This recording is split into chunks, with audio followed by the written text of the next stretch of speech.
well last night, but this morning it is not. So Yeah, that I happens. think Yeah. this is the challenges of technology sometimes. Yeah. Yeah. So thank you very much for joining this session.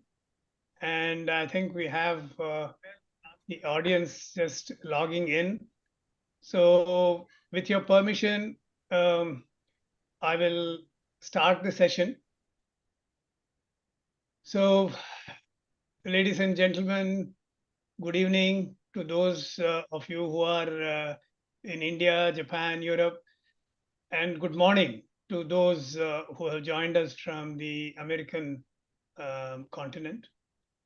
My name is Saideep Ratnam, and I am the Chief Operating Officer at MIJSC at IIMB. MIJSC actually stands for Mizuho India Japan Study Center. And this is a center of excellence at Indian Institute of Management, Bangalore. We are delighted to welcome all of you to MIJSC's seventh webinar of in terms of the panel discussions, which is we call it the Majan Samvad or expert conversation. And overall, it is the 29th webinar uh, when we began this in August of 2020, right in the middle of Corona's wave one. This webinar series actually aims to foster a discussion on a specific topic amongst a select group of esteemed panelists, both from India and Japan and other parts of the world, who share their diverse perspectives with a larger audience. Our panelists generally are experts in their respective fields, whether academic experts or business experts, industry experts, policy experts, science experts, and they provide valuable insights and high quality information in the areas of management, technology, society in general, culture, and so on. So, to take on this,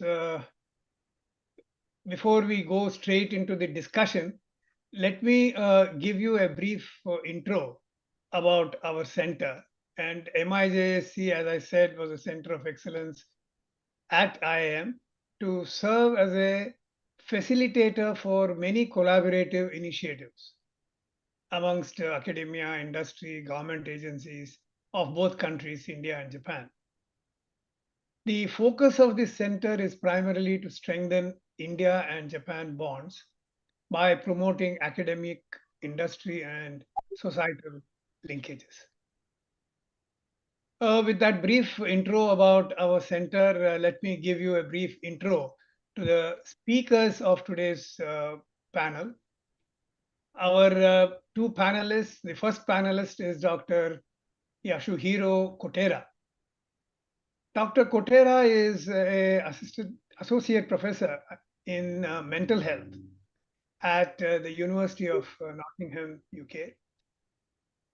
As an accredited psychotherapist, he has worked internationally treating patients from diverse cultural backgrounds.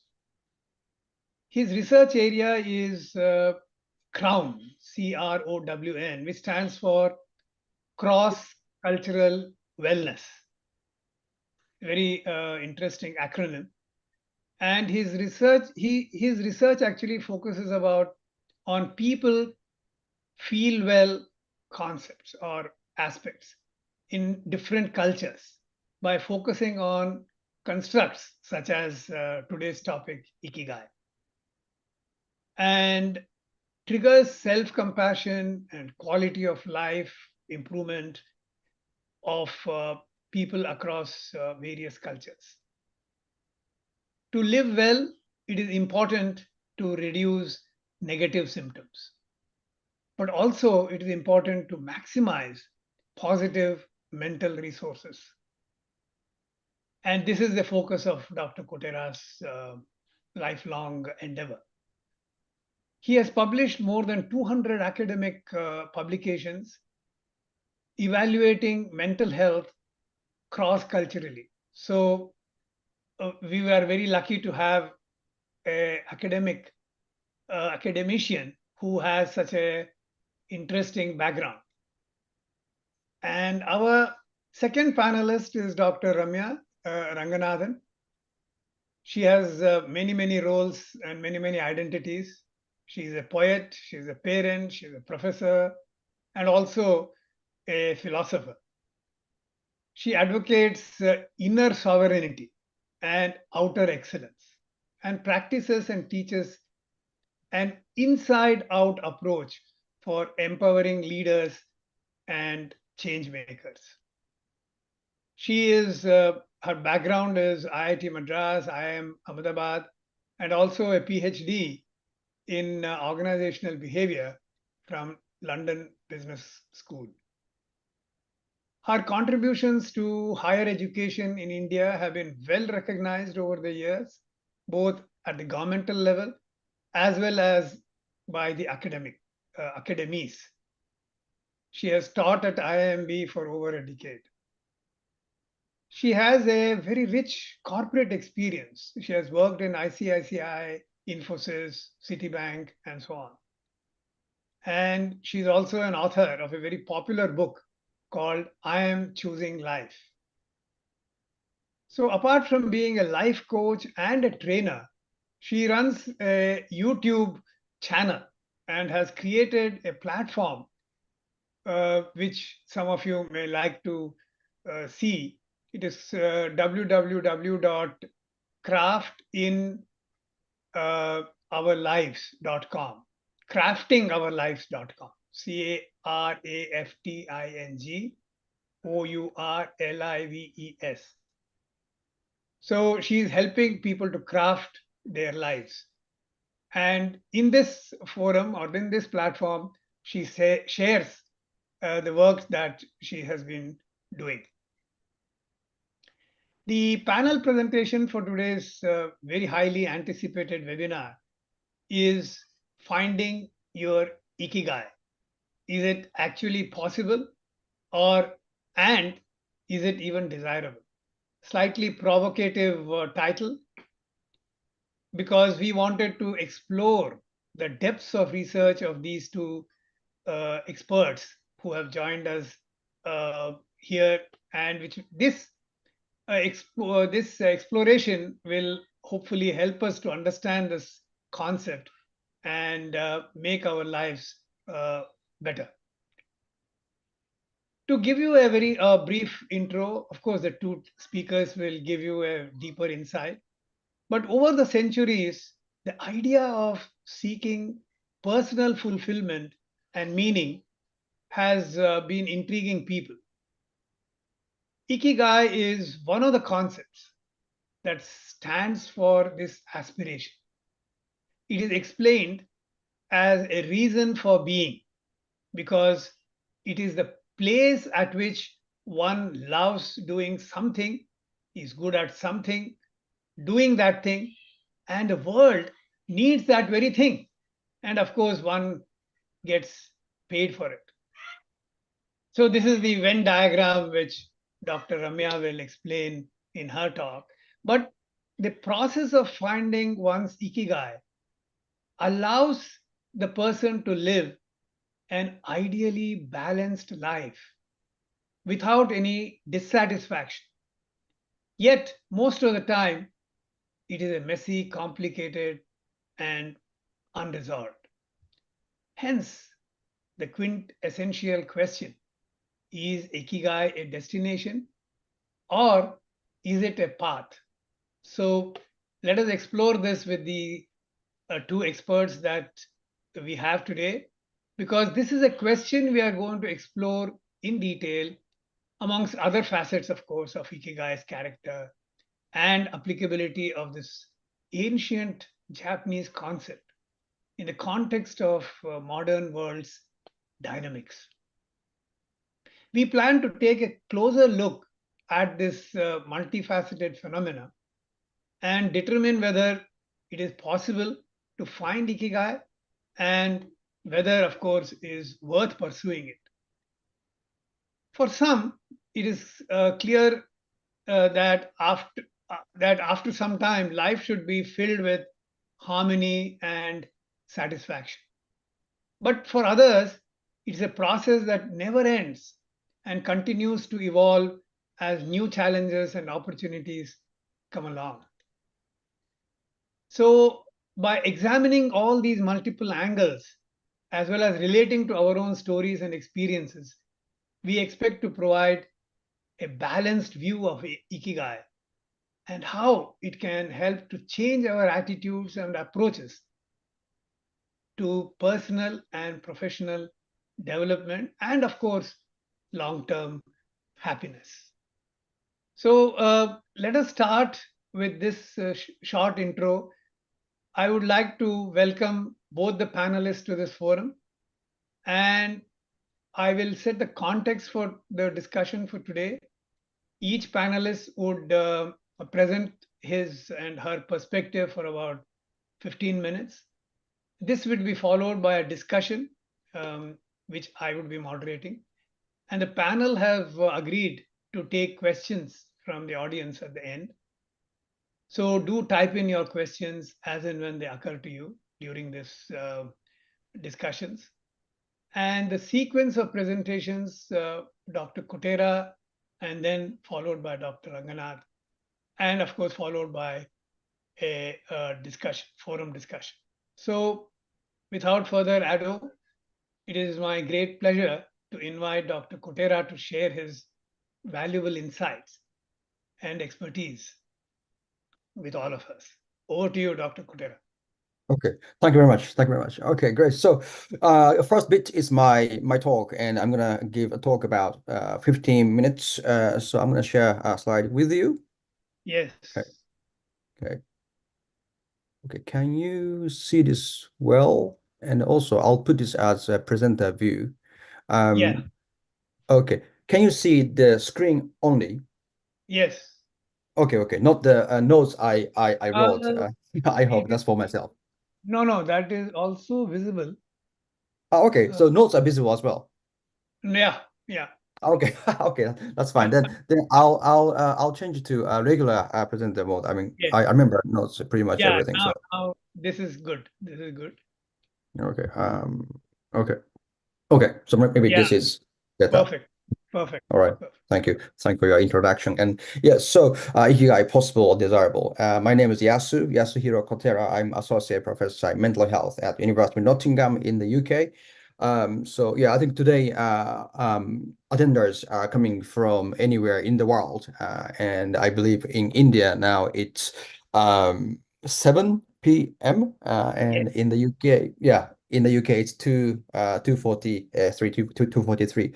So yeah, let's start. And to start off, I would like to think about what those numbers are. And whoever think you have the right answer, feel free to type in chat or speak through microphone. What do you think about those two numbers are? 12.5 million and 66 million. If you have any idea about what these numbers are. Can everyone see my slides? Okay, He has said neurons. okay, neurons. Okay, neurons. Okay, okay. Good answer. Yeah. Yeah, you can be creative here. Money. Yeah. If we talk about million or billion, a trillion, yeah, often like I don't know, countries, yeah, GDP, those kind of inhabitants, a number of people. Yeah, Yes. yeah, good guess, good guess. I put two numbers here. So if you put, maybe 12.5 is something and 66. Yeah, comparison. Yes, yes, it's comparing. Yes, evolution of mammals. Wow, that's yeah. Maybe I don't know. Thank you for your creative responses. Great. Okay, now we have about like more than 100 people attending. So yeah, lots of creative minds. Okay. Yeah, 1 in 5 are mentally ill. Okay, just two random numbers. Just to, yeah, great. Yeah. Just to trigger your creativity, and I put random numbers. I know that's not true. Okay, okay. Good. Happy and so 66 million unhappy people. Interesting. Okay, interesting. Okay. It relates to okay, people who know Japanese from 10 years age to now. Okay, 10 years ago to now. Wow. The Japanese language became very popular in the past 10 years. Um, okay, that's yeah, they're all good answers. Good answers. Hint is that Barty, thank you. Your answer is very close. Font size, yes, font size I changed, but not the numbers, not font size, but yeah, the Barty's answer, finding the Ikigai. Yeah. Ikigai, yes, those numbers relate to Ikigai. And the message I give after this point is that Ikigai interest internationally is increasing, is going to be where this slide talk is landing. So what do you think? You know, people's interest, years. Something about Ikigai on age, uh, in age. There's a minor correction. Minor correction. Okay. Okay. Um, good, good. Okay. So, to give you an answer, yeah. Uh, books sold. I wish. Yeah, I would love to write books about Ikigai and sold like this. And then yeah, I'll live on taxis. Yeah, in blue zones. Okay, so that okay, maybe Nayana is talking about the diagram and okay, Yes. well studied, great. So this is Google searches and how many hits I got from typing the word Ikigai, but the 12.5 million is Ikigai in English.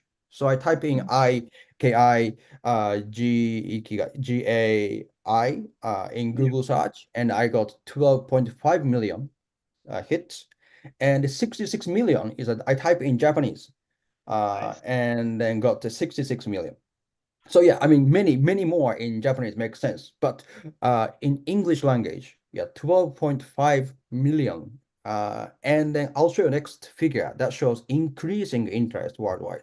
Here is the Google searches over time, and the Ikigai's hit started to increase from 2016. So, you know, the interest started, the noticeable interest started just 8 years ago, maybe, 7.5 years ago. And as you can see, it increases very rapidly. And sorry, sometimes I can't see my slide because I see Zoom chat, those kind of things. So, but yeah, and then those notes, 2 points, are that Google improved their search systems. So yeah, that may help somewhat to get more searches. But interestingly, that it's very current interest. Yeah, to give you a context, for example, forest bathing, Shinrin-yoku is another Japanese thing started to be getting interest internationally. But Shinrin-yoku has much longer history that of the global interest started. And then Shinrin-yoku, I think yeah, you can Google later, but yeah, has more close number of interest between Japanese language and English language. Probably like Japanese language has twice more hits than English language of Shinrin-yoku. Ikigai is about 5 times difference, but the Ikigai's interest globally is still new. So it shows just, very recent interest globally. And then which countries searched more? And India is top five, meaning fifth ranked. Top five has kind of possibility of one or two, but yeah, India is fifth country that searched Ikigai.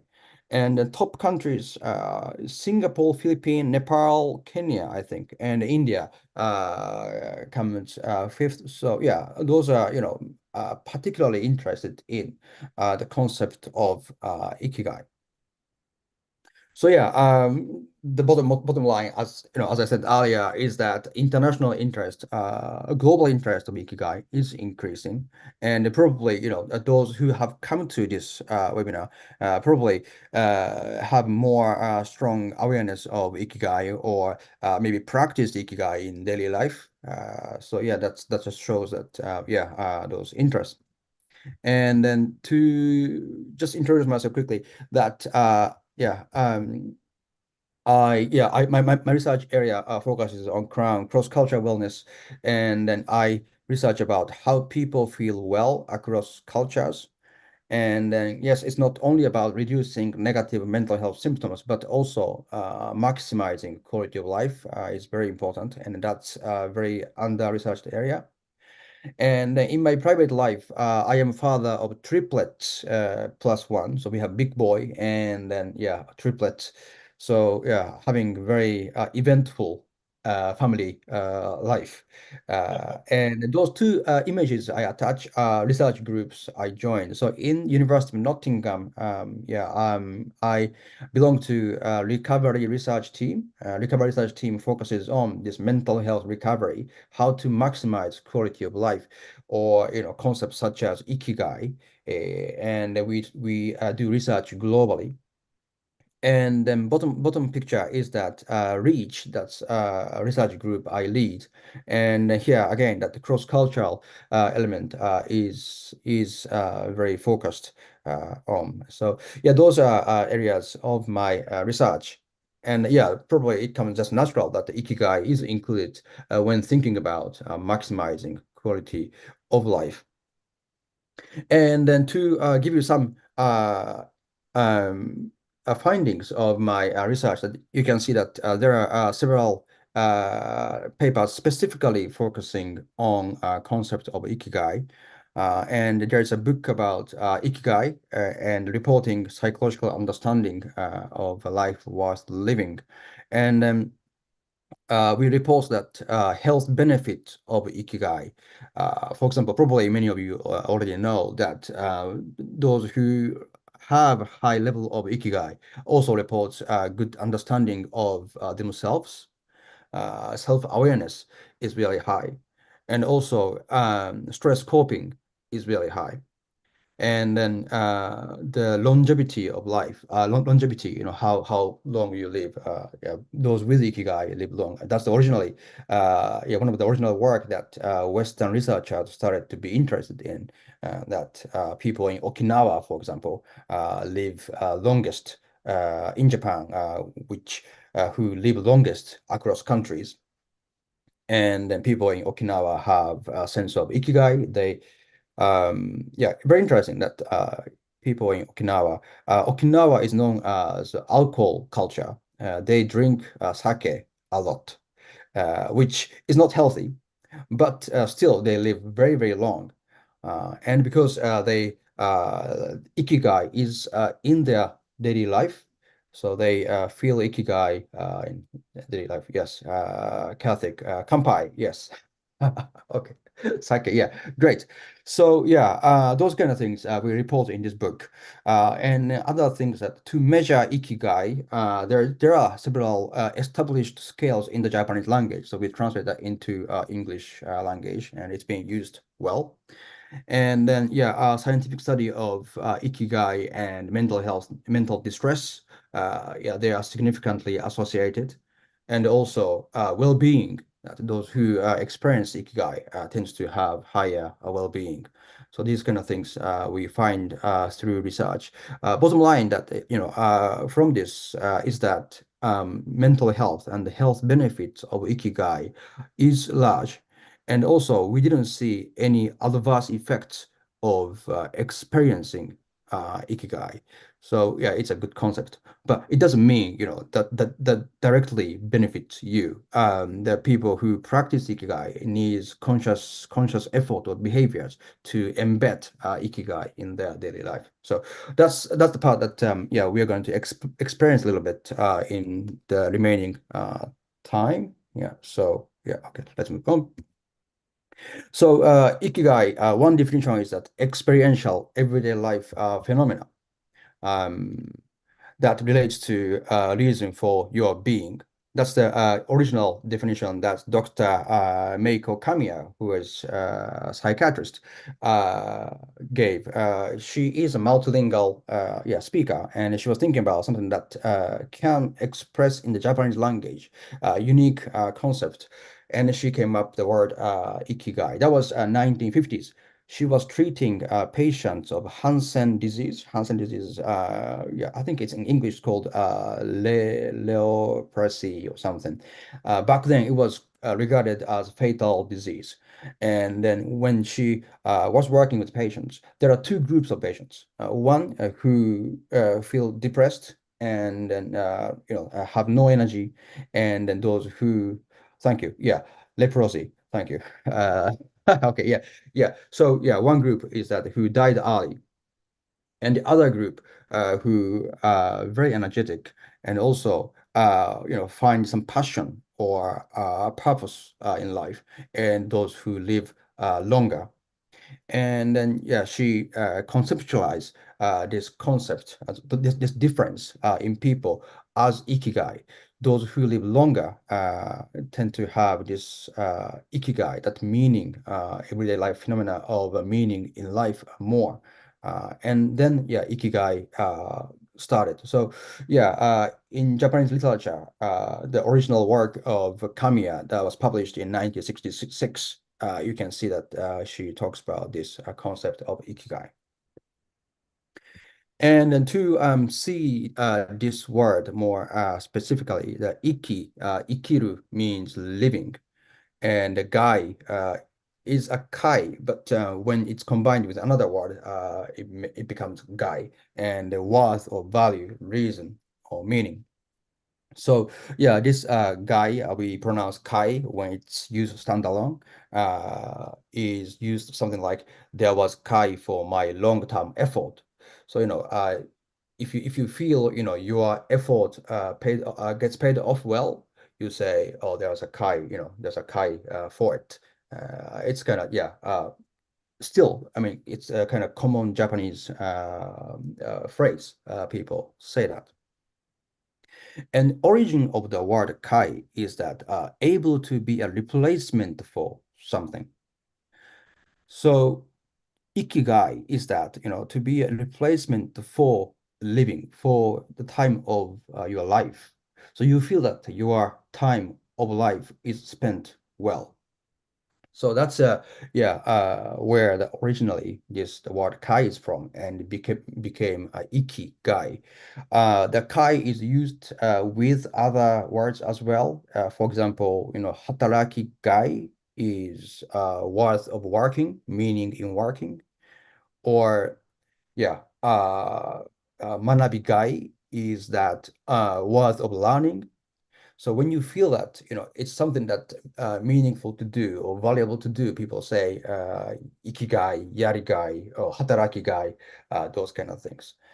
And then, yeah, as you can see here, that the origin is a being a replacement for of yeah, using time in life. Yeah, it's so yeah, I feel that it's very um kind of a yeah, Oriental thinking, or yeah, more like Buddhist thinking, or other yeah, Oriental philosophy thinking, that there is a notion of that life, there's a limit, there's an end point of life, and then whether you're using those time,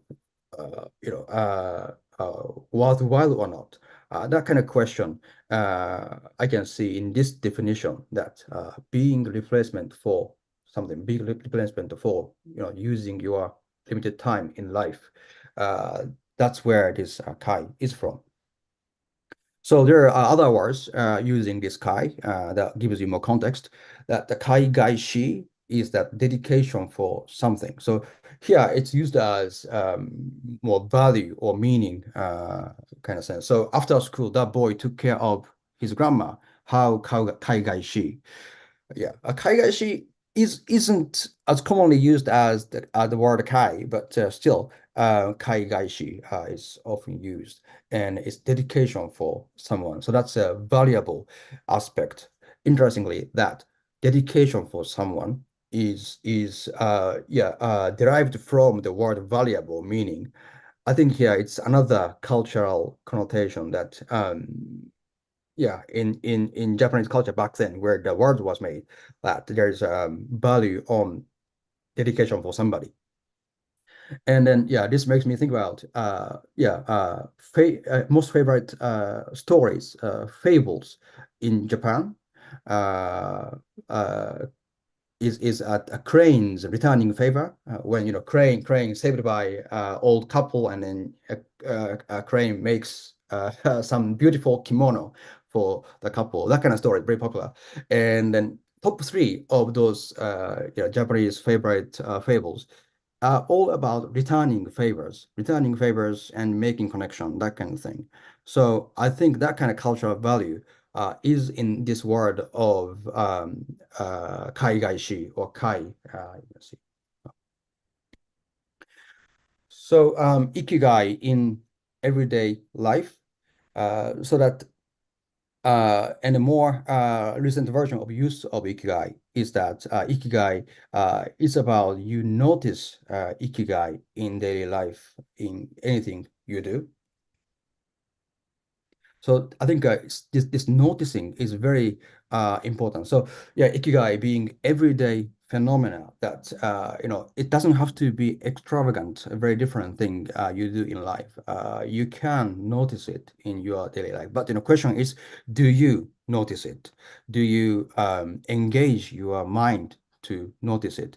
Is another question. Like all the research, we can say that those people with high ikigai has better well-being. But the question is, if you make effort to notice that in your daily life is very important. So I would like to think about, what do you intrinsically enjoy in your daily life? Intrinsically means that, without no external reward or anything, just that behavior itself is fun for you. For example, families' faces or taste of coffee in the morning or sunshine from your room or favorite music. Probably, you can list those everyday phenomena in your life. Uh, Next question is, do you pay attention to them? Is another question. So yeah, that's I think everyday life that whether you pay enough attention to these things is a very important thing to think about. And here I'd like to type in what you think about this. Is that if you could scan this QR code or fly to this link, it's asking, what do you think? What do you intrinsically enjoy in your life? I'll type in this link, and then I'd like to type in your answer there, and I'll show you the uh, live poll. Okay, let me change our screen, and maybe I should finish soon. Okay. Um, okay. So if you could type in your answer there, like what do you notice your daily life that you makes you feel ikigai or enjoyment by itself? Uh, that's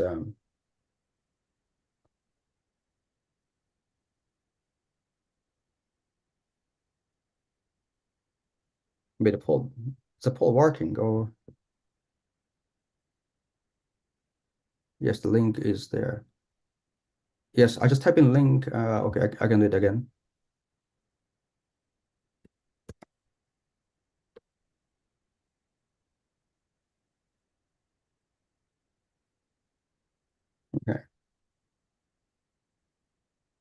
Okay, if you type in,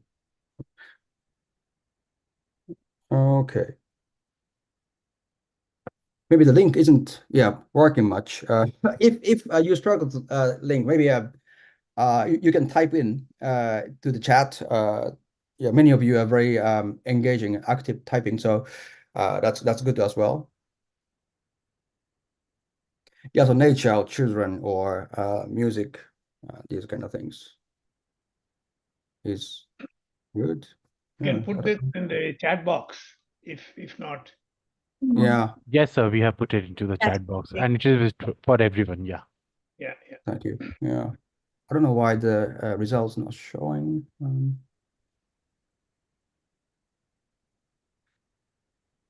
Okay, okay, thank you. I don't know why this results section not showing. Wow. So okay, maybe this one. Great, thank you. Um, thank you for typing. Okay, this is not big, but we can see that. Great. Family, coffee, music, and then yeah, greenery, reading, friends, tea, teaching, call with family. Oh, great. Oh, thank you. Very, very active responses. Thank you. Music, yeah. Yeah, I agree. Music, and also do some exercise. I mean, they are always reported positive impacts on mental health and health in general. And Coffee is also there. coffee, yeah, coffee is big. Yeah. Oh, surprisingly. Yeah. Yeah. Okay. Yeah, coffee is very, yeah, very big.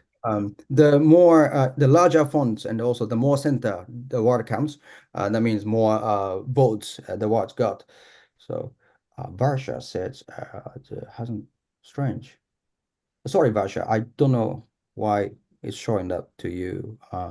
Maybe you can type in here. That's okay too. Or if you manage to access, that's amazing. Yoga, meditation. Thank you. Okay, okay. Um, Probably time-wise, maybe I should Yeah. yeah, I should wrap up. Okay, thank you very much. Yeah, interesting. And then also this is very helpful to see what other people feel ikigai in their daily life. Yeah. Because it's about, awareness is very important in ikigai, a practice of ikigai. So some people for example didn't notice about say a coffee, for example, easy example, and then they can feel kind of enjoyment through coffee, or a plant growing is also popular one. Breakfast with friends, yeah. Yeah, once you identify those ikigai, good to think about how to embed and then how to notice more um, of these everyday phenomena in your life. Okay, I'll go back to the last slide. Um, yeah, okay. Thank you for your very active attendance, and also very as always very creative minds. So ikigai is in your experience, and yeah, possible, desirable. It's good to think about. It's questions for discussion, and it's not in your head. It's experiential, experiential concept. And it's not purposeful, it's not extrinsic. So, you do ikigai for something. No, no, no. You do ikigai because that phenomena itself is variable and you feel good to engage in that behavior. And it's about need to experience it. You just can't think about it. It's about experiential phenomena. And that means five senses, not in the head, but for using five senses is very important. So that's all for my talk. And then, yeah, I'm going to pass on to You. Yeah. Thank you very much, Dr. Kotera. I think you have given a great insight and set the context what in the Japanese language. I think you took some time to explain that, and I think that was very important. That the origin of the word ikigai and how what it means in the Japanese context, and very nice as a language concept, as a societal concept. Now, may I ask Dr. Ramya to share her thoughts, which is slightly very, I'm sure, from the Indian or other aspects, other perspectives on this. Thank you. Sure. Thank you.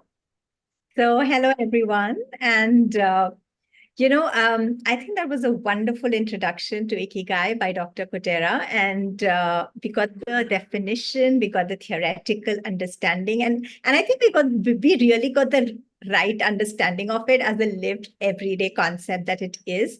So I'm going to skip my initial slides because we don't need to repeat that. And I'm going to tell you my own personal Ikigai story. And then I'm going to jump right into the misunderstandings and misinterpretations of Ikigai that often happens in the career space and how we can prevent them. Right. So that's it. Here's my personal Ikigai story. So I'm going to take you back 25 years earlier. And sorry, something on the chat. Okay. So I guess all the questions we'll take later. Yeah, right? we will take later. I'm Yes. just gonna, yeah.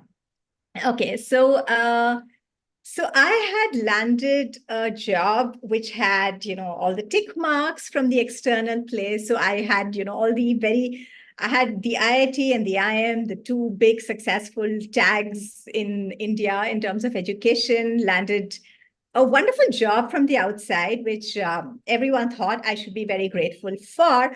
But inside, I was dying. I hated my job. And I was right at the opposite of Ikigai, right? It's while Ikigai is about coming fully alive, I was feeling like I was dying. And I didn't know what to do about it. So I was just complaining. I didn't know what to do. I was whining. Luckily, I had a mentor and she heard my complaints, my whines, my rants. And instead of sort of telling me, scolding me and saying, no, just be grateful about what you have, adjust, try and fit in, she actually turned my pain around for me into questions. And she told me this, literally, these were her words. She said, Ramya, the real questions in your head are about the relationship between people and their work. You need to go and study that. And I was like, oh, relationship between people and their work. So I want you to start paying attention to this, right? We all have a relationship with our work. And my relationship with my work it sucked. It sucked so badly that I didn't want to work at all. I didn't want to live at all on some days. So I was like, okay, this is worth exploring. And I just took that leap of faith, went on to study organizational behavior because that's what she suggested. And that is the field that really looks at the person-work relationship. And literally went on to study it with no background in psychology, neuroscience, social science. Had to learn everything from scratch because I was an engineer before that, And this was my journey of my PhD. And the reason I took it, and I want you to pay attention to this because all of this is going to come into when we start talking about how we can find our Ikigai, right? I wasn't thinking about making and living out of it or a career or anything. I was just driven by a pain, a quest, and it was to heal my own relationship with work, to understand, just driven by curiosity. I never really thought I would become a teacher or a career coach or anything like that. So I was just learning just for myself. And a PhD happened and so on. And eventually, as I started learning and discovering more, then I was like, oh my God, I want others to know this because I started learning things that I wanted to share. And hence, when I started teaching, quite naturally, I wanted to offer a course where I could help people heal their own relationships with their work and craft careers that they could enjoy. And that was the next quest that started. So I started teaching at IIM Bangalore, and I literally first year when I joined, I created a course. I called it Personal Values, Goals, and Career Options. So personal values, what we really align with, what really means something to us. Goals, where we want to go, because you can't have a career without goals to give you the direction, purpose, and looking at how to craft that. What I have learned through offering that course year after year, now it's going to be 14, 15 years, I'm still teaching that course. I'm also, and along the way, I became a career coach. Along the way, I started conducting retreats. I created a course called Crafting Realities, Work, Happiness, and Meaning on edX. And as I've been trying to do this, it's been a very humbling journey, because I realized that it's not that easy. And this is where, in realizing that it's not this easy, I also realized that while it's not easy, it is possible. And I'll tell you how it's possible later.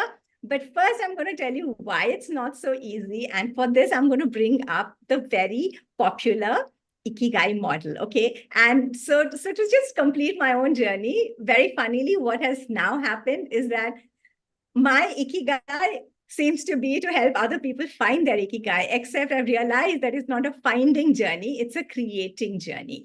Okay, and that's something I'm very passionate about, and I want to tell you why it's not finding and creating. So let's bring the slides out. And okay, can you see this slide? Someone just let me know if yes, we yeah. can.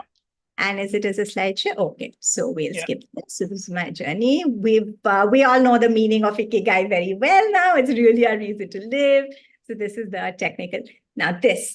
So I'm going to build on the number of hits that Dr. Kotera talked about. So in fact, you can do this after this webinar. Go and again on Google, look for Ikigai, and then press on Google Images, and this is what you'll see in different colors, different formats, okay? In fact, on the chat window, you can let me know even now if this is the model of Ikigai that you've come across. Now, this is just a Venn diagram, but it just became really popular, and so popular that when almost, anyone thinks about Ikigai, this is sort of, especially in the career space, this is the model that they see. Now, it is a very beautiful depiction. There's nothing technically wrong with it, but there are some traps that we can fall into when we take it in this way. And those are the traps that I'm going to talk about. And let's just go through this and let me tell you why it's beautiful there. So I'll take my own example, right? So yes, I am doing something I love.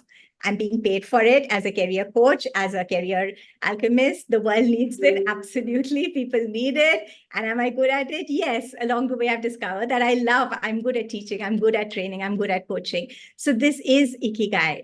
It's a good framework. Now, the thing is, it sort of happened, right? And that's why I took you through that journey. The traps that happen is now, as a career coach, as someone who teaches career crafting, people keep coming to me and asking, ma'am, I want to find my Ikigai. Dr. Ramya, how can I find my Ikigai? Help me find my Ikigai. And then they're starting with this Venn diagram, right? So in the starting itself, you're starting to bucket. Okay, what do I love? What do I not? What does the world need? What does it not? What will I get paid for? What will I not? And starting with this Venn diagram, that's a no. It doesn't work that way. Okay, so let me break it down for you and say why you can't start with a Venn diagram. Because there are some problems that surface then. The first assumption and misunderstanding that most often happens is, and I don't know where people have got this from, but a lot of people believe that I have to find my calling. I have to find my Ikigai. And they think it's this one thing that they have to do that is in that center of that neat Venn diagram, right? So I'm going to use an analogy here. It's almost like when we are growing up, all these not comics, like fairy tales and movies that make you feel like there is this one hero or heroine, one soulmate. Kahin na kahin koi hai, somebody is there, and you need to find that person, right? This romantic partner exists. That's sort of the way they're approaching this. And it's really flawed because there isn't that one thing. For some people, it might be one thing. For some people, it might be many things. For some people, it might be a thing that you have to give a name to. It's an experience. So assuming that it's this one thing you have to find, that's a trap. That's a trap that will make you feel more dissatisfied, right? And which is taking you away from what you're trying to create in your life through Ikigai. The second trap is that, again, you think it's a destination. I want to find that one thing. And once I find it, everything will be fine. It's just like once I marry my Prince Charming, everything is going to be fine. There's no relationship after that. No, your relationship with your work is just like any other relationship. It's an ongoing relationship. You will grow, the work will evolve. You'll get better at some things. You will discover new things. You'll get bored of some things, and you'll have to keep creating, evolving. It's a journey. So your relationship with your work is a journey. So your Ikigai through your work is also a journey. It's not a destination. It's not about finding the one thing. The third trap is this finding versus creating crafting, right? So again, what is this finding? It's almost like it's there. I just need to think enough. I need to attend a 1-day workshop or 2-day workshop, do enough introspection activities, find out what I love, find out what the world needs, and I will find it. I will find it. No, you will not find anything like that, because these are actually, all of these are subjective things. So you have to create it. You have to craft it, and it's going to be an ongoing journey. The fourth trap, and it's not a misunderstanding, but it's a trap, is really that when you start thinking of it as the one, as the journey, as the destination, and you've not found it, then people start judging themselves. I've not found my Ikigai. Not good enough. I'm not there yet, right? Oh, my life is not good, but I've not yet found my Ikigai. You're so lucky, Ramya. You found something you love. You found your calling. I haven't found it. And then you start judging yourself. No, we are all on the journey. It's not about this black and white finding, not finding. Okay, so these are the traps. And we can go deeper into any of these in the Q&A that we have later. So I'm just sort of going to list them all out now. And I might sound like me, the problem finder, but I just want to let you know that I think Ikigai is a beautiful concept, but I really, this is my Ikigai. So I want to alert you about these traps. Okay.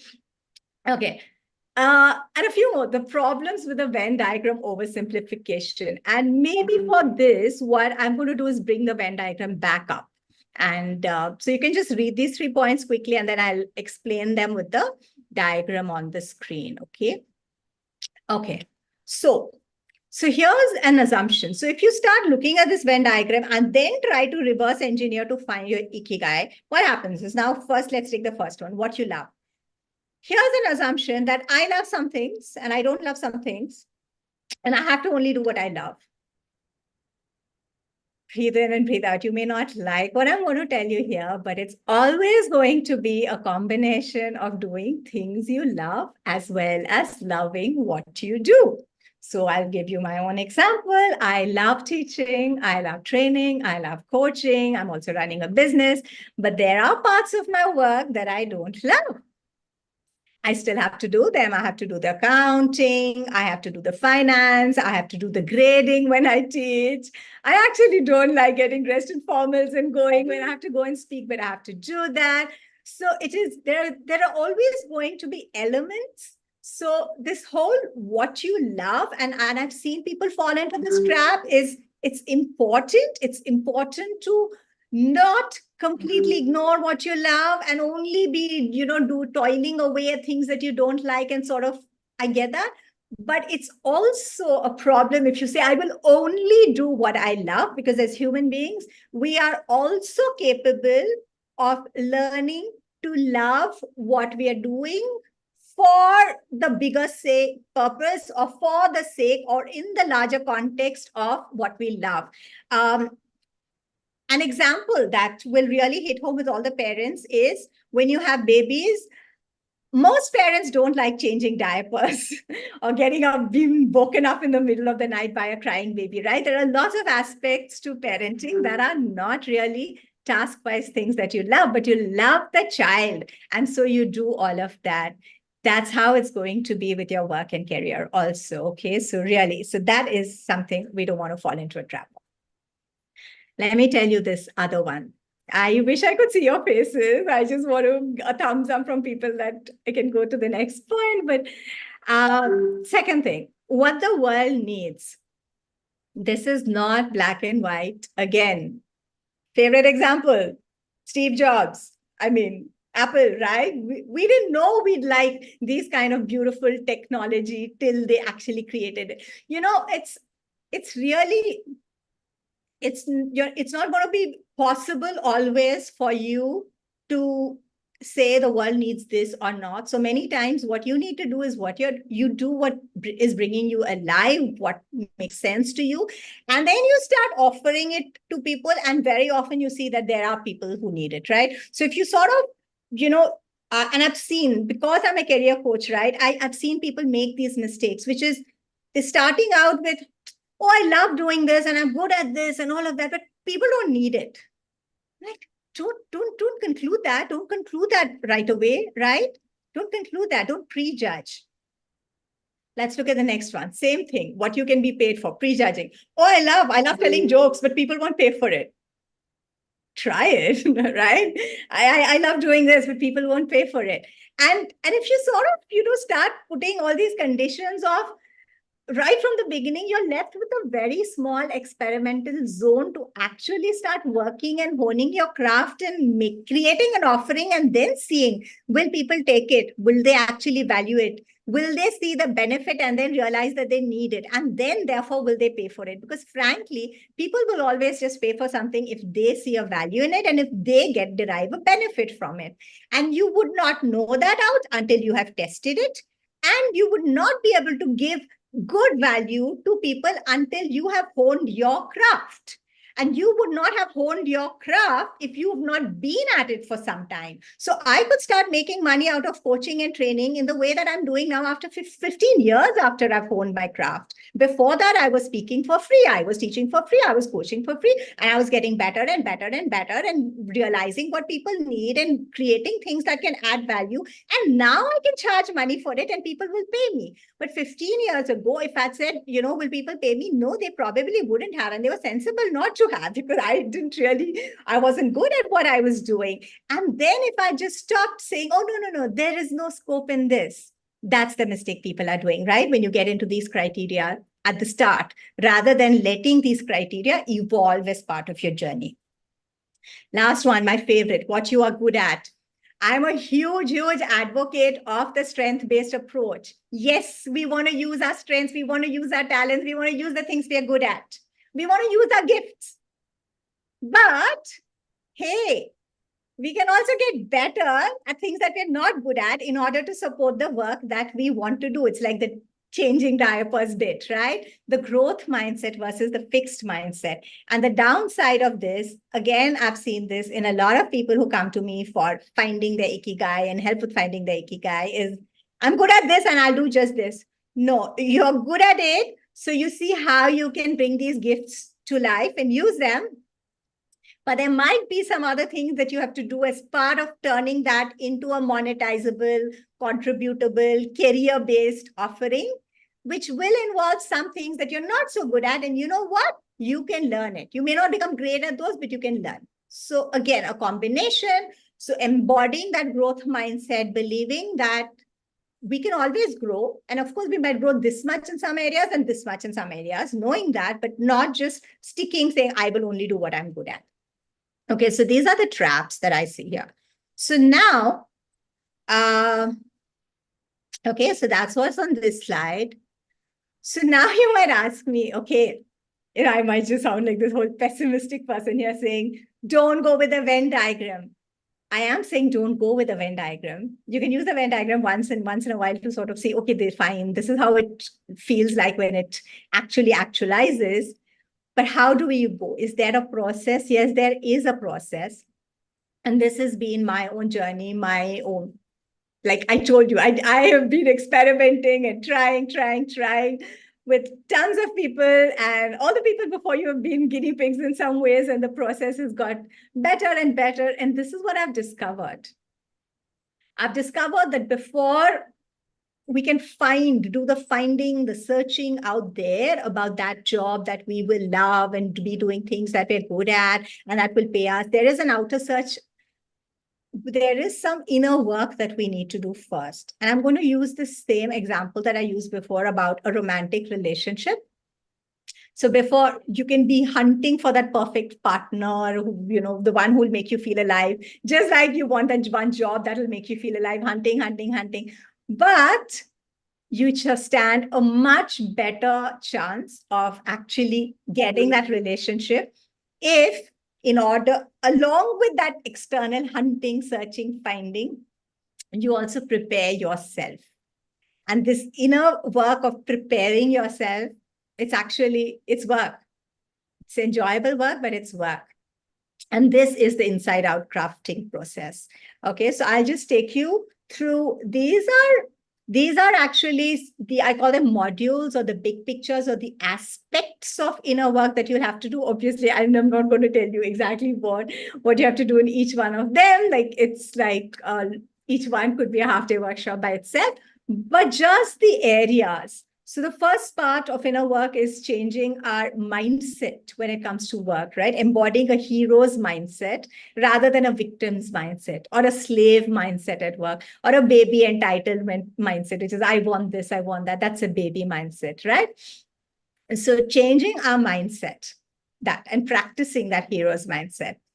The second, type of inner work that we need to do, and this preparation really helps, because this is the preparation that very organically will land you on a path where I'll tell you your Ikigai will meet you. It's just like that perfect partner will meet you, or that amazing partner will meet you. You do the inner work, your Ikigai will meet you. I've seen this happen for my clients who've done the inner work, right? So, so the second part is defining success based on your own terms and personal values. What holds meanings to you? So there is a discovery process here, inner discovery of what holds meaning to you. Because we are bombarded with these definitions of success. Remember, I told you about my first job. It met all the worldly outer criteria, other people's definitions of success, but it didn't meet my definitions of success, the things that I valued and wanted from my work. And that's why I was not feeling alive. Once I started doing things that meet my values and the things that I really like and the things that align with me, my definition of success, then that's my Ikigai, right? Okay, so that's number 2. Number 3, this is very important. I realized this again through working with people. When I saw that people were getting stuck, even after understanding their personal values, even after getting a hero's mindset, even after redefining success, they were not being able to enjoy their work very often. Why? Because a lot of people have these mental models that we're programmed with, that, oh, work is supposed to be strenuous, work is supposed to be a drudgery, work is supposed to be this. And, there's the self-fulfilling prophecy of our beliefs. And if we expect work to be draining and strenuous and a drudgery, and that's the programming we keep reinforcing, it's very difficult for us to enjoy something that actually has the potential to bring us alive and help us enjoy our work. So this devillainizing work is devillainizing it here inside our own heads, in our belief systems, in our mental models, and developing what I call our own roti at work list. So what is roti? It is return on time invested, which means, what do I want from my work? Now, all of us want different things, right? If you go to a movie, some people will go to a movie alone if they like the movie. Some people don't care about the movie, but if 3 of their best buddies say, let's go and watch a movie, they'll just close their eyes and go, right? Because some are going for the companionship, some are going for the movie, some are going for the sound, different things. Similarly, we all value different things at work. I have a friend who will do any research. She's not so picky about the topic as long as she's working with people she likes. Yeah. So so in terms of return, I'm a chatterbox. I love speaking. So I want a chance for self-expression as the return on the time that I invest in my work, and so many other things, right? So making your unique list, now that way, you're going to be able to tell your brain that this is what work means to me. This is what I want. Some people want peace and calm in their work. Some want that exhilarating a sense of adventure. Some want challenges. Some want that aggressive, competitive, I did better than you. You can get all of that from your work, but not everyone wants all of that, right? So figure out what you want. That's your personal roti at work list. Okay. And then number 4, exploring your relationship with money. This is very important. Remember, one of the aspects of Ikigai, what the world will pay you for. Yes, most of us, unless you're very, very rich or your father is very, very rich, we do expect our career, our work, we engage in our career because we want to make money. But then, we all have these confused, convoluted ideas of money, how much we need, what we don't need, what we like, what we deserve, what we don't. So this is, by the way, a whole module in itself. So really exploring and getting clear, disentangling, and getting very, very clear about what we want that relationship with money to be, because that is going to flow into our choices and decisions of work. Number 5, learning to manage emotions and stress. Very key. Long journey by itself. Without that, remember this part 2 that I said, doing what you love and loving what you do. You can't do the loving what you do if you don't learn to manage your own inner world of emotions and stress. Okay. Then navigating failure, setbacks, crisis. Most of us have to learn this because we were not taught that at school. We were not taught while learning up. And a career journey is always going to be like this. There are going to be downsides, and we want to learn, grow. And so we have to be, this is a learning, resetting inner work module by itself. And then cultivating inner and outer resilience. So what is resilience? It is the power to bounce back, rise up, move forward when there are setbacks in our lives. And that's going to happen again and again, again. Even when you're following your Ikigai, yes, yes, yes. Ikigai doesn't mean it's only roses and no thorns. It is, Ikigai is life. It's going to be like this. There are going to be the storms. There are going to be the challenges. And it's all there to help you grow and move forward. So you will need the skill of cultivating resilience as well. And then the inner work that we also want to do is mastering our own inner voices and narratives, learning to cope with the inner critic voices are always sabotaging us and telling us, you can't do this, you're not too good enough, and blah, blah, blah, don't do this, people will laugh at you, all the things inside of us. And growing the inner mentor, growing inner nurturing voices that can support us in our journey, in our work journey. Okay. Number 9, this is, so if in Ikigai, we talked about working at doing what you're good at. Now, there might be also things that you're very bad at or things that you've been criticized, but actually those weirdnesses are your uniquenesses. They are your superpowers. They don't always show up as strengths, but they are capacities and abilities. An example that I like to give is, if you've heard me talk, I can talk a lot, but it can become a liability. It can become a downside. It can also be leveraged as a capacity in doing the work that I do, right? So these differences, these uniquenesses that we have, bringing them into our career to make it our USP.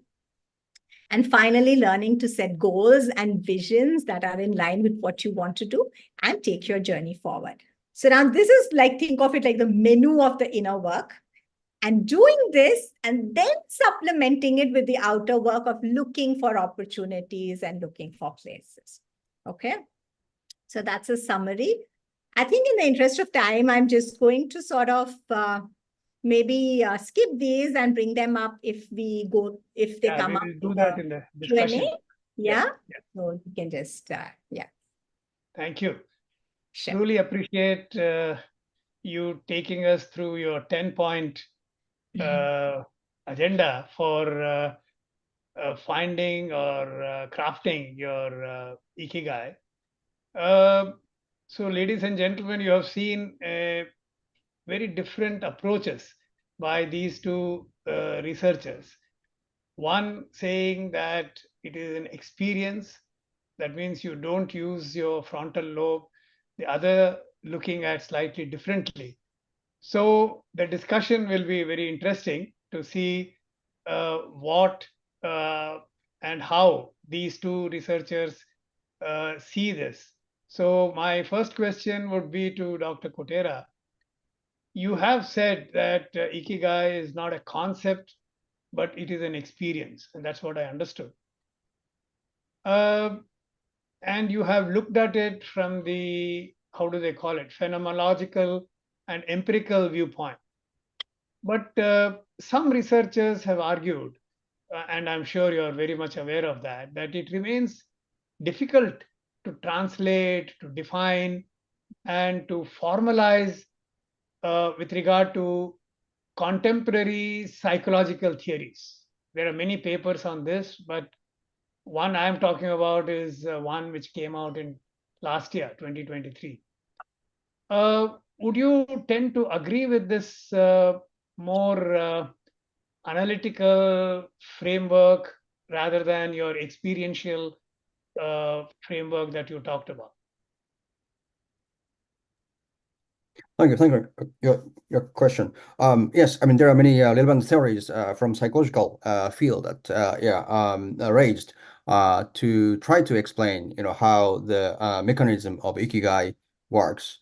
But I mean, what's lacking from empirical perspective in Ikigai research is that many things are lacking. For example, that components of Ikigai, for example, what components create Ikigai is missing, and also mechanism of how Ikigai helps mental well-being, for example, is missing. So these things need to be established, and also that intervention to support Ikigai is, I mean, reported in different ways. For example, like Ikigai workshop, life crafting, those kind of things, and then a very small sample, but they report positive impact on Ikigai. But standard protocol of those interventions haven't been established. So they say, like, okay, we got a life crafting coach and did a 3-hour session for, over weekly sessions for over 5 weeks, and they measure pre-post and they increase those kind of things. But for example, if you use say, for example, like RCT framework, many things are unreported. So yeah, empirically, that now I think it's the beginning of empirical evidence being reported, and these things need to be more rigorously tested to create first that what's the standard protocol, and also what are components, and also what's the mechanism of action that Ikigai helps mental well-being. These kind of things still need to be evaluated. But yeah, as initial evidence, very here and there kind of evidence, but that's so far good. So yeah, that's still the status of empirical basis. Nice. Okay, thank you. I think you have clarified one of the key points, that whether it is an experiential thing, empirical, of course, because it will come out from that. Thank you for clarifying that. My question to Dr. Ramya is, you have worked in corporates. Some of them are blue chip companies. Uh, from that book which we talked about when we met earlier, Ikigai, he talks about as a means to become a happy. And happiness tends to make people accept things as they are.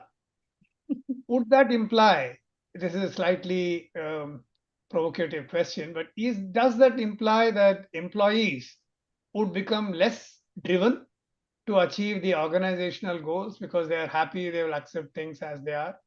No. Or will this help them to become a better employee? Great question. Thanks for asking. Great question.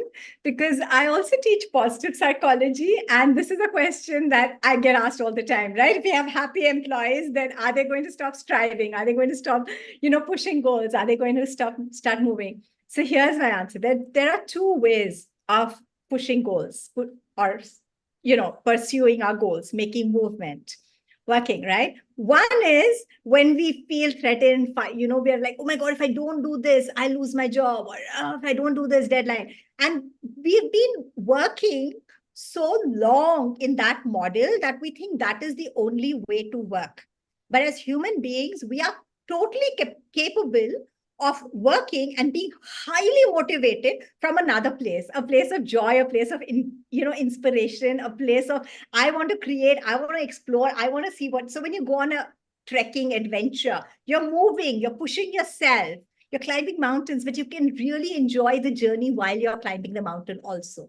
Or you can climb that mountain for the sake of only if I climb this mountain will I get this, tick mark, and then. So it is the latter that we're talking about. And the best example of this is children. If you see children, if you say it's a holiday, just sit, don't do anything, be comfortable. No, they want to do something all the time, right? So as human beings, we are also like that. So, no, if we are happy and content, that's not going to make us lazy and sit on the sofa all the time. In fact, from that happiness, this is what the broaden and build theory. This is neuroscience. People have studied the brain, and this is the broaden and build theory. Won't explain it now, no time, but basically, it makes us increases our capacity and motivation for external world engagement, setting more ambitious goals for ourselves and creating. So, no Phew, fear. I think basically, I think you remind me of a very famous statement that work never kills. It is the anxiety or which actually kills people. Yeah, I think that's what you have brought out in your reply. Uh, Dr. Kotera, you have been working on mental health, the impact of Ikigai on mental health. Uh, how does finding and pursuing one's Ikigai impact mental health and well-being? Um, can this process of searching or experiencing Ikigai sometimes can it lead to negative psychological effects such as stress or anxiety, which we just now talked about, especially if the search remains unresolved? So you did say that there is no negative to Ikigai. So that is why I'm asking you this question. Do you think it is Mm. so? Good question. I mean that ikigai, yes, if that's ikigai, then there has been no negative adverse events we call not reported in those ikigai trials. But what one is very careful is that now ikigai concept is very popular and going all over the world with different shape and forms. And then someone may feel that oh I failed to experience ikigai, like ikigai must be do kind of beautiful ideal image of ikigai. And that's the danger, that people feel like oh my life is not, yeah, I mean, yeah, as Dr. Raga-san nodding very passionately, that that's the danger of ikigai, really, that people may feel ikigai, okay, once I achieve ikigai, I'm just perfect life and happy forever. That kind of thing is not true. It's more about kind of internal effort to experiencing those moments. So that could be a potential, because yeah, I think now because Ikigai concept has spread enough, that there is a false image of Ikigai is also spread, that this perfect spiritual enlightened life forever kind of thing. So that can be a danger. Yeah. Okay. Uh, just a follow-up question to you. You are an accredited psychotherapist. How do you practically integrate the concept of Ikigai Mm, into your therapeutic practices? Can mm, you mm. share any one success story or Of challenge course. that was Mhm. encountered while Yeah. applying Ikigai to mental health treatment? Yes, of course, of course. Yeah, so it's yeah, Ikigai, to me, personal life, that what makes Ikigai very useful is that it gives me more like freedom of focusing on what's Ikigaiable in my life. And then to experience it, for example, right now, that everyone in this chat can focus on, say whatever you put in my question about why you feel Ikigai in your daily life, family, or taste of coffee, that was very popular, and also or tea, or your pet. And then I want to really really focus on that, the ikigai or pleasure that gives you that kind of practice. Slow down and focus on and noticing your ikigai. I think if you do it, even I don't know, 3 minutes in the morning and 3 minutes at night, that will already create different feelings, I mean good feeling in your life. And that externally nothing may not be changed at the point, or may not change for good, but still that what you experience in your life is very different. So that kind of simple exercise alone can help you notice and feel your ikigai more in daily life. I see. I see. Okay. Thank you. I think that was a very clear explanation. Uh, Dr. Ramya, you talked about the concept of Ikigai, though Dr. Kotera says it is more of an experience. But if you look at concept of Ikigai and a concept of, say, flow, uh, are these two concepts linked? Because flow is supposed to, it is a very well-known sort of a Western approach. Uh, it's supposed to lead to a focused mind, living in the present, and so on. Does Ikigai also lead to similar uh, advantages? Yeah, okay. Great question. So there is an overlap, and I'm like, think of it as a Venn diagram, there's an overlap. So you can be doing certain activities. So I could be writing, for example, and fulfilling my Ikigai and be in a state of flow. At the same time, so flow is a mental state, right? I could experience a state of flow in any activity. I could be playing a video game or doing a Sudoku or doing something, a Rubik's Cube, and get into the flow state, be completely aligned, immersed with the activity, lose track of time. But this is not my Ikigai. It's not. So Ikigai is my reason for being alive, sense of, that's the basic definition, right? My purpose.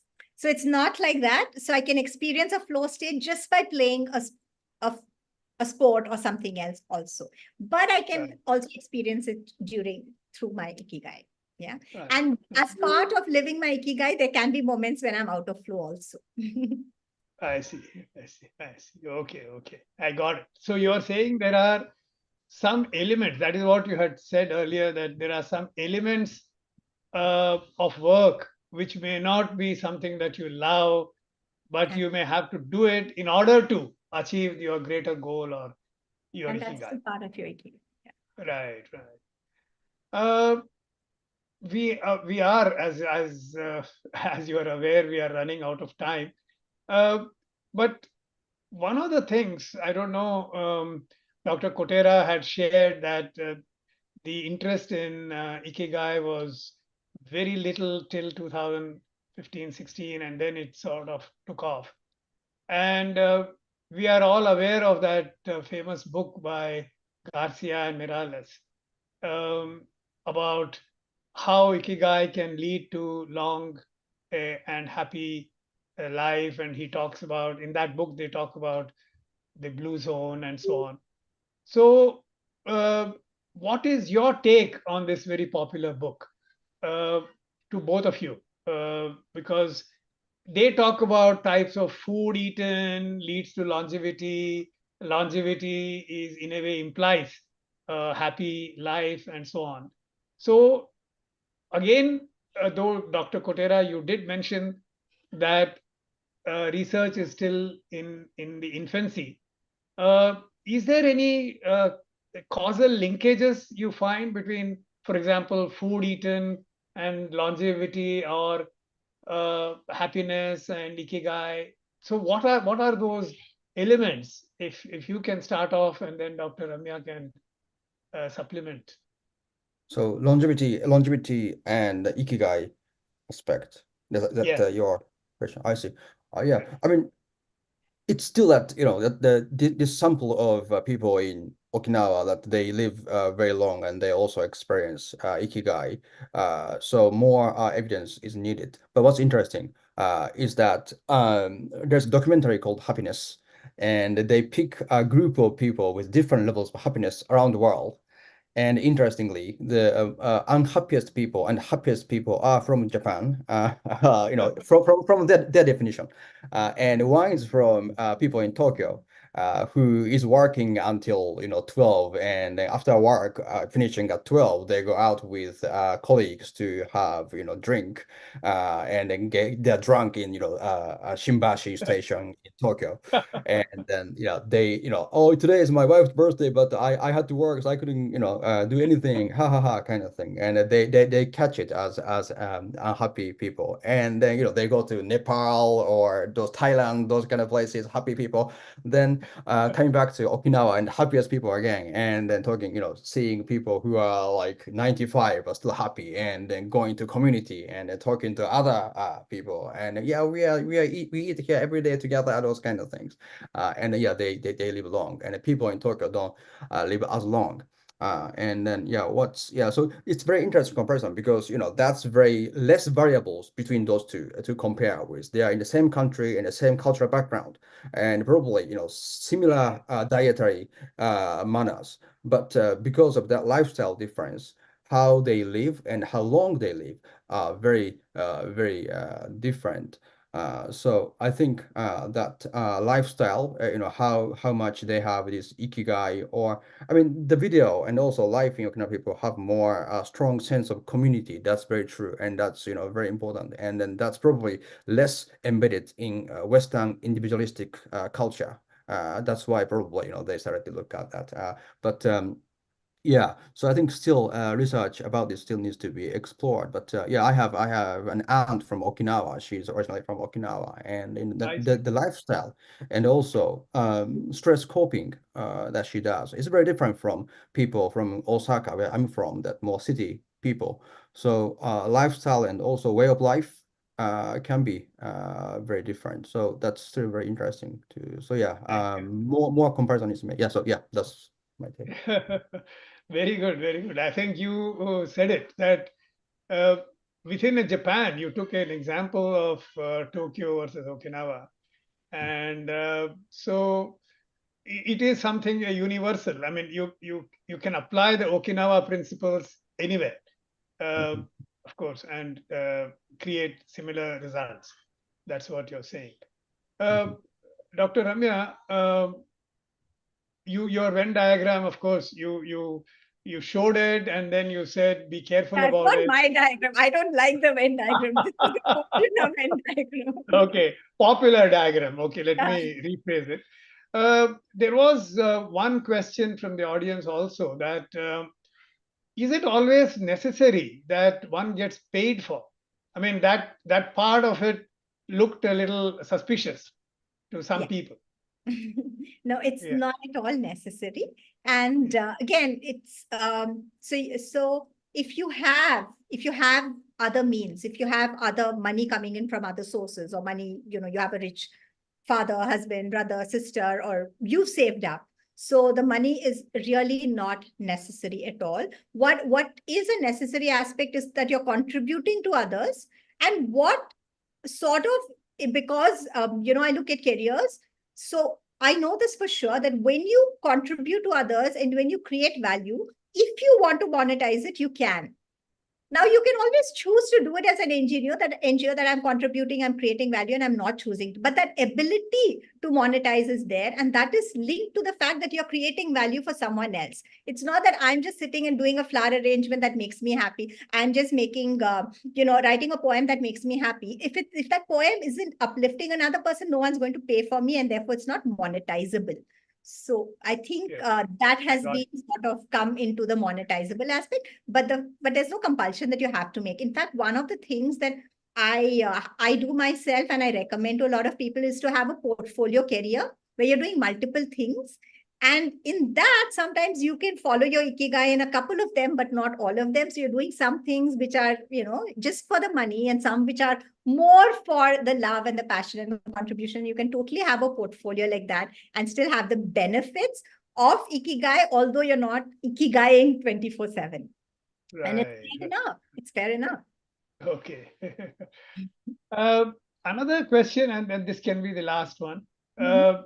This is expressed by one of the parents of a autistic child, and this is because I also work with a school in autism, um, as you mentioned, NGO type of organization, and I mean, these parents are extremely stressed because apart from, of course, taking care of them at the moment or present moment, they also have tension, which is in their head, that what will happen to this child of mine uh, after we pass on. So, what could be in, especially Dr. Kotera, since you work with mental health issues, what could be the response, or what could be the approach that you would suggest to such people who are going through a lot of stress in the immediate, but also a lot of stress for an uncertain future? And thank you for your question. I mean, I myself a parent of autistic children. Yeah, Oh. two of four are diagnosed, and we believe the other two may be. So, it's our problem as well. And I mean, first response to this is that we can't apply Ikigai for everything. Ikigai isn't the cure all. So, but I mean, thinking of practical use of Ikigai, for example, that yeah, I think as a parent, we try to see whatever growth they are showing or whatever thing they do and celebrate. That may be a form of Ikigai. I mean, we didn't purposefully frame or use Ikigai in this context, but those two boys develop very slowly. I mean, one of them don't stand yet; they are 5 years old. But try to see their whatever they do with celebratory mind and recognize it. Yeah, is I think what we can do. And then yeah, I totally understand that. It's a big stress or worries of thinking about what happens to them after we pass away. So that's stressful. So yeah, it's still a very difficult thing to think about. But yeah, like say that if you use Ikigai, I think those small improvements, small steps to recognize and appreciate, that's going to be probably first step that can be practically done for parents. Right. Thank you. I think that was a very it has touched all of us, and also your response, I think, will help us to understand that even small changes you must celebrate, and that will give you joy, and that probably you will be better parent at the end of it. Truly appreciate both of you. There are many other questions, but may I uh, ask whether you are open to sharing your thoughts with the audience if they get in touch with you on the email, so that we will share the email with the participants. Truly appreciate, and thank you very much for your time to be with us. Thank you and namaste. Thank you. Thank you.